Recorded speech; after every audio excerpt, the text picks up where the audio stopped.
on CityCast Nashville, it's time for our Friday News Roundup. We always like to end the week with the biggest news stories in town and break them down for you with journalists, comedians, and anybody else we can convince to come on the show. Today, it's always a pleasure having Nashville Scene columnist and CityCast Nashville contributor Nicole Williams, along with our very own executive producer, Whitney Pasterek. Together, we present to you our last Friday News Roundup of the year before we head out for holiday break. Nicole gives us the inside tea from this week's Metro Council meeting. Then she and Whitney duke it out over their shared obsession with CBS's hit show Survivor and the Nashville reporter who apparently made it to the top 3. And then, to wrap the episode up with a nice bow, we end with our Nashville New Year's resolutions. It's Friday, December 20th. I'm your host, Marie Cecil Anderson, and this is what Nashville's talking about.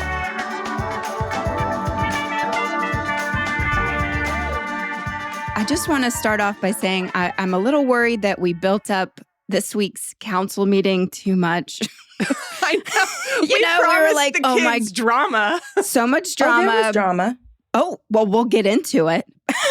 I think we specifically promised drama around the Morgan Wallen's This Bar No, sign. there was no drama. Wait, No. why? Why was there no drama? I think everyone just agreed that it was okay now. Council member at large, Delicia Porterfield, did vote against the resolution, and there were a few abstentions, but I think it's sort of like there was a short-term rental vote earlier this year where people got really caught up in the emotion of the speakers who were speaking against it. And then at a following meeting, they were like, oh, maybe it's better if we just accept this. So it passed. It passed. Yeah, it got Easily. approved. And just to remind our listeners, this is Morgan Wallen's This Bar wanting to encroach in an aerial fashion over the public right-of-way with a big, ugly sign. Did they fix the kerning on that sign? I seem to remember it was a poorly graphically designed sign the last time around. I didn't actually investigate what the new sign looks like, so I can't offer that. I'm sorry. I know I'm supposed to be the expert. That's okay. We'll let it slide.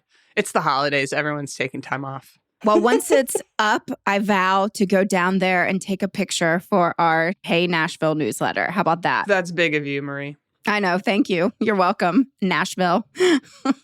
Another headline is that the mayor's capital spending plan was approved. Nicole, can you remind us what that is and what's in it? So the capital spending plan, typically it comes around once a year, although that's not set in stone.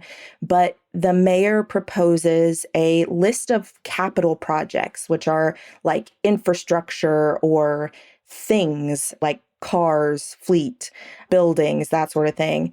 Every year there's money set aside for schools to do maintenance on buildings. There is typically money set aside for the Department of Transportation to do their, state of good repair, paving, sidewalks, etc.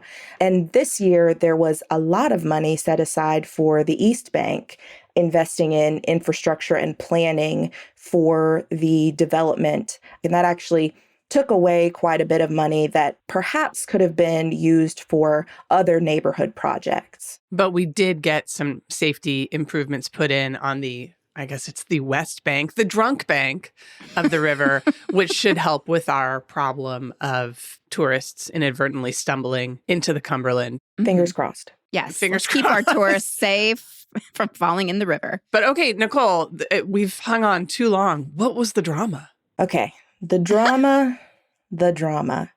Recently, you all had Councilmember Jeff Prepty on the show talking about Fusus, which was a fascinating episode. Highly recommend that you listen if you haven't already.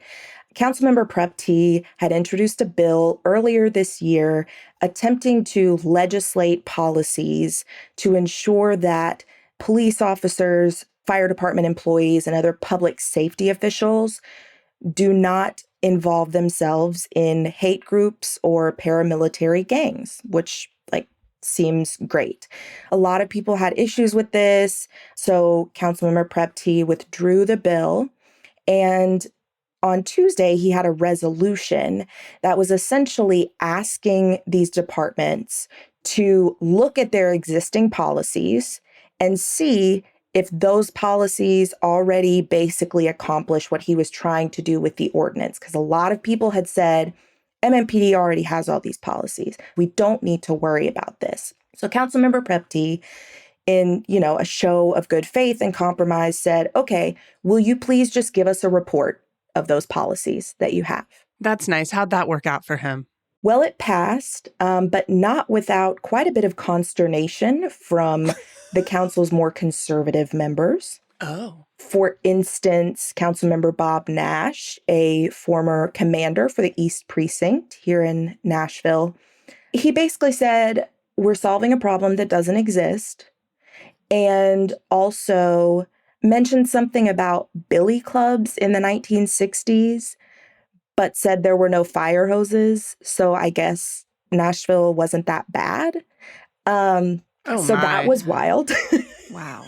Then Councilmember David Benton explained how the language in the resolution, basically the preamble of the resolution that was explaining why we need this and why we want to prepare in advance. Even if it's not an issue right now, we want to make sure that it doesn't become an issue and we don't have these groups infiltrating our public safety institutions. Right. Councilmember David Benton felt like the language was accusatory and inflammatory. And he was also really upset about having to think about the 1960s. He said it was very hurtful for him to think about that. Think about history. Yes. I'm sorry, my brain just... Yeah, so you're probably confused. A little bit of a circuit there. Here, I think why you're confused, Whitney, is because Councilmember Benton is white. Correct. But apparently this was, a painful time for him, which may be something he needs to work out, but really shouldn't have any bearing on this resolution that, again, y'all, was just a request. Just give us a report of your policies. And if everything's good, we're good. I will say again, I mentioned Councilmember at Large Olivia Hill when we were talking about FUSIS. A reminder to folks, Councilmember at Large Hill is the first openly transgender member of the Metro Council, and I think the first openly transgender elected official in the state of Tennessee. Yes, exactly. She really stepped up in a big way in a committee meeting. She pushed back on Councilmember Benton and basically said, I used to think the same way that you do. And then I transitioned and I did not realize that I had white male privilege until I lost my white male privilege. Oh, wow. And so that was very powerful. And again, just an example of why it's important to have diverse voices represented on the council, because no one else could have said that. No one else could have offered that context. Wow. I told you I'd bring the drama. I know. That's why we love you, Nicole. We love it. Oh, yes. This was the final council meeting until January 21st. When we come back, we will talk about another kind of final council.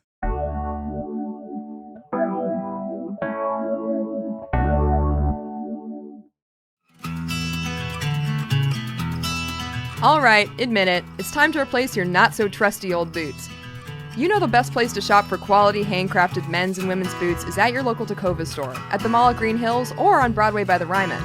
That's right, you now have 2 locations to choose from, so stop by and grab a cold one as you peruse. Tacova's Nashville is at your service. It's always a challenge to find boots that fit well and can survive a night walking around town, but you can find your perfectly fitted dream boots with the help of Tacova's expert staff. Your new Western boots can elevate a casual look or add a refined flair to any outfit.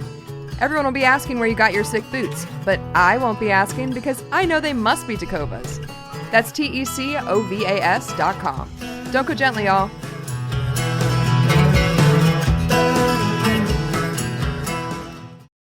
Two nights ago, Wednesday night, I was at the 19th anniversary of the Ornaments at Eastside Bowl, which I wanted to just share with y'all real quick. Charlie McCoy was there. Aww. And McCoy is credited for unknowingly influencing Bob Dylan to decide to come to Nashville to record his 1966 album Blonde on Blonde. Oh, very nice. So timely with the Timothée Chalamet, a complete unknown movie in theaters, Yes. I think now. Well, that's nice. So what you're saying, Marie, is that on Wednesday night, you went to East Side Bowl to see the ornaments and had a social life. Yes. Well, you guys, what'd y'all do? Well, we were glued to our TVs. Why? Marie, spoiler alert for anyone who hasn't watched, but Nashville's very own Titans beat reporter Sam Phelan was in the final 3 at Tribal Council on the season finale of the long-running reality series Survivor. And Nicole and I are obsessed. And literally in the script right now, I have written, Nicole and Whitney will yell at each other for 5 minutes. Okay. Sam was robbed. Sam was robbed. Nicole, you're wrong. Sam was not robbed. And I don't know how you can justify this opinion, but please try. Sam gave one of the best final tribal councils that we have seen in the new era. Yeah, but this isn't the Great British Bake Off. You're not judged on your final bake. You're judged on the accumulation of all of your work across the series. And he did nothing. Are you kidding me? I am not kidding you. Sam had to fight from the bottom. He found a way to find a way. Oh my Whitney. God. First of all, Nicole, just ask the guy to prom already. You're wooed by his muscles. I think you like his muscles.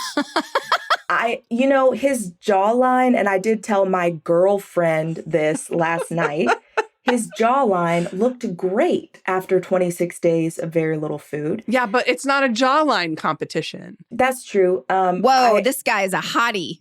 I'm Thank looking you. him up. Marie, you should Whoa. have been watching Survivor all season. He's shirtless a lot. Or at least, Oh no, my not even Lord. shirtless. He wore a lot of No, Kenny no. Chesney style. Ooh. Yeah, he was demure, okay? He was respectful. He was mindful.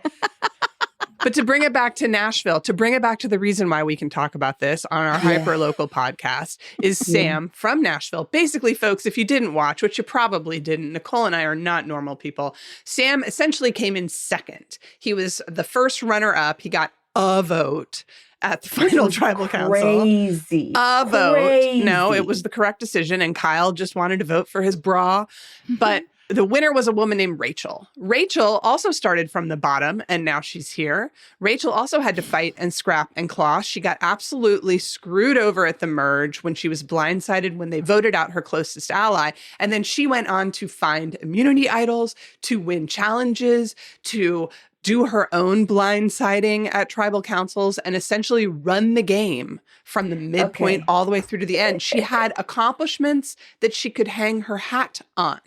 Let's talk about Operation Italy. Not Sam Sam's had idea. It was accomplishments. not Sam's It idea. doesn't matter that it wasn't his idea. Yes, it does. He was just was an integral along part for of the it. ride, bro. Okay, let's talk about along for the ride, because if Saul had not given Rachel the safety without power advantage, Rachel would have been gone Sure. weeks ago. Why did Saul give Rachel the safety without power Oh, because advantage? they were friends. She her had a social great game. social game, which is one of Yeah. the components of Survivor. Let's run down the problems with Sam, our local Titans beat reporter. Number one, he actually tried to brag at Final Council that he had won no immunity challenges ever. And that should have been like... No. That's a tried and true tactic. You have to work with what you have. No. You have to work with what you brag have. that he won no immunity challenges versus a woman who won more immunity challenges than anybody except for 4 other people in the history of the game. Number 2. 4 other women in the 4 history other of the game. women in the history of the game. Number 2. He does not eat fruit. He went halfway around the world and tried his first watermelon for the first time and thought, it's fine. Watermelon is a difficult fruit to start with because there's not a lot of flavor. He cannot make fire. He made fire. He got He lucky made fire. in fire. He didn't get lucky to make the fire. Okay, the wind is an element of Survivor. Here's my problem with that, Nicole, is that he went 25 days without knowing how to make fire and just letting everybody else do it for him. So did Teeny. He had everything handed to him. He found a way to find a way. Stop quoting his father or whatever you're doing. I don't like it. Anyway, the bottom line is Rachel won. I think she's one of the strongest winners in one of the strongest seasons of Survivor we've had in a long time. Nicole may continue to differ with me on this, but I think, Nicole, we can agree on one thing. At least Sam didn't have to cover the Titans this season. Dun, dun, dun. So anyway, Marie, that's what Nicole and I did Wednesday night. Wow. Yeah, maybe I should check out an actual episode of Survivor since I've never seen one in the 47 seasons. This is a good season for you to check out. And it's got a Nashville guy on it. So there's All your right. excuse. I know this is an audio medium. I want you to know, listeners, my jaw just dropped to the floor. Well, I like Naked and Afraid. Is that's similar-ish? No. I like a naked person out in the woods trying to live off the land. There have been naked people on Survivor. Yeah, the first winner of Survivor was famous for being naked, but nobody wants to see that. Well, more pop culture news since we're talking about Survivor. I just want to bring up the fact that Justin Timberlake went viral here in Nashville. Nicole, did you know last week he was in town at Bridgestone with his tour and he had a wardrobe malfunction? Oh, and Justin. a fan has taken a video of it and posted on TikTok and it has gone super viral. And I just, not to ever quote TMZ, but they have said Justin Timberlake's fans get package deal. He was in like a harness and, the fans got a little something, something extra here in Nashville. I didn't really understand what was so interesting about this. Well, Google it, ladies and gentlemen, and write in at Nashville at citycast.fm if you found it offensive. I so badly want to make a dick in a box joke right now because it's the holiday season, but I can't find a way. Oh my gosh. You know what? You need to find a way, Whitney. Oh my gosh. Anyway, we're going to cut to a break, but before we do, just think about the bulge that stole the Nashville show.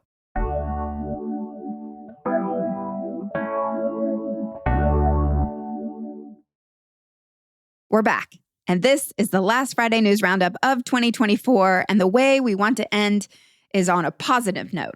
Like always, Nicole, we've absolutely adored having you on here to help us better understand Metro government. You really, right out of the gate, our very first episode with you was so educational, and it's just been really, truly a joy to have you. So thank you for that.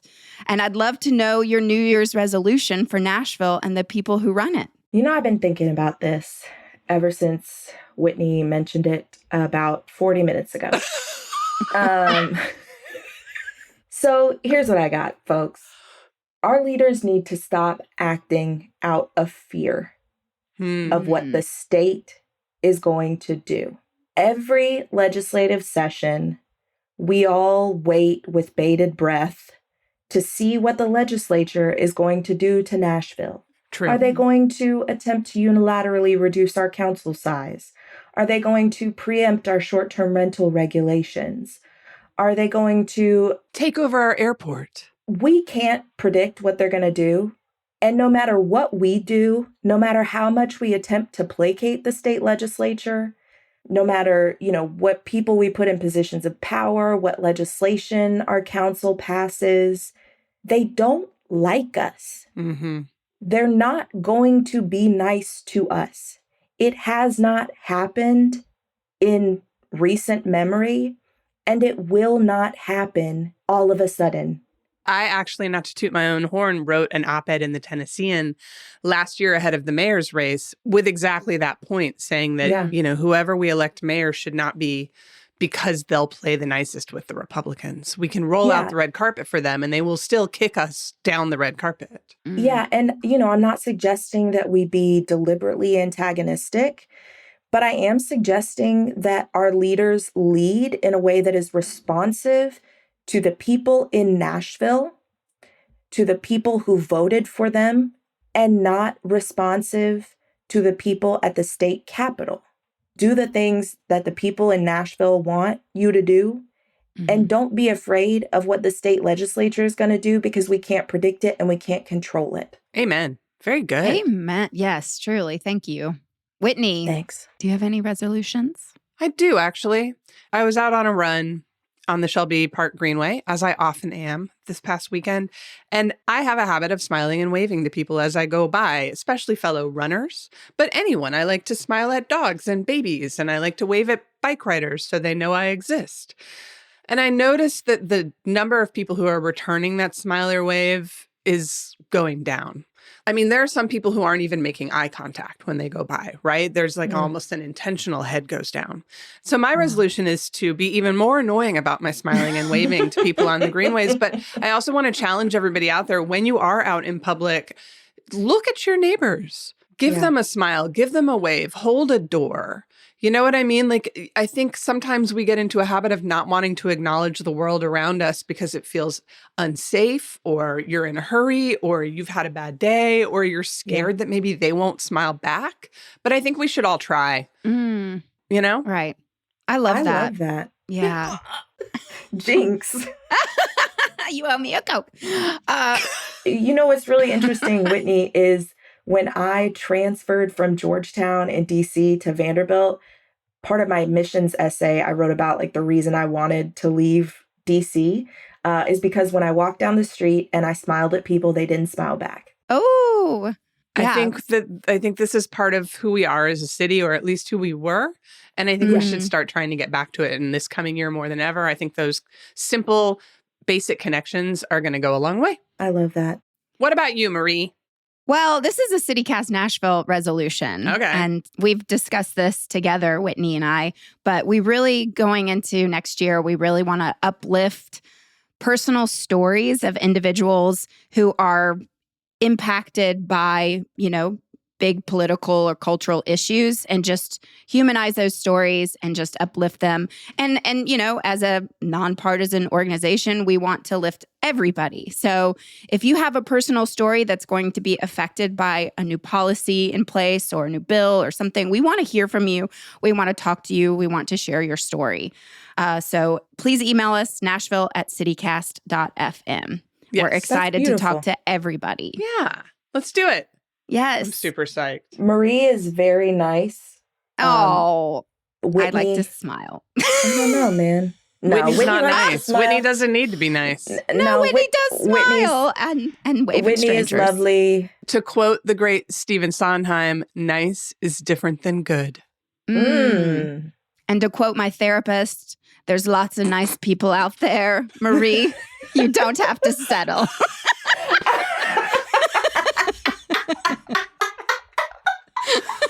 All right. Finally. That's the hardest I have laughed on this entire show, y'all. That's incredible. Leave it in. Please leave it in. I love it. We will. Finally, we've got a couple places to go tomorrow if you want to celebrate our amazing city. What's the first one, Marie? First, at 11 a.m. at First Unitarian Church, the Indigenous Peoples Coalition is throwing a victory celebration and potluck gathering to mark the successful renaming of Cumberland Park to Wasioto Park. Woo! And it's already renamed on Google Maps, which is so cool to see. So Google it. Yes, it's super fun. And then, and we don't give this advice often, but you should go downtown. I'm not kidding. The southern block of 2nd Avenue that was impacted by the 2020 Christmas Day lizard people bombing is now open to the public ahead of schedule. This is the section between Broadway and Commerce Street. And it means, drumroll please, that you can finally drive right up to the Taco Bell Cantina if that's your thing. And it is my thing. I love a Baja Blast with vodka in it. The middle section, which was the most heavily damaged, is scheduled to reopen by the end of next year. But we've got that primary corner there on Broadway finally open and ready to go. So, you know, hit up Acme, one of our favorite places. Go get you a boozy Baja Blast and then get out of downtown as fast as you can. R.I.P. Spaghetti Factory. That's my only sad thing. It didn't come back. No, we like to end on a positive note. Positive note, Marie. Positive Baja note. Blasts for everybody! Yay!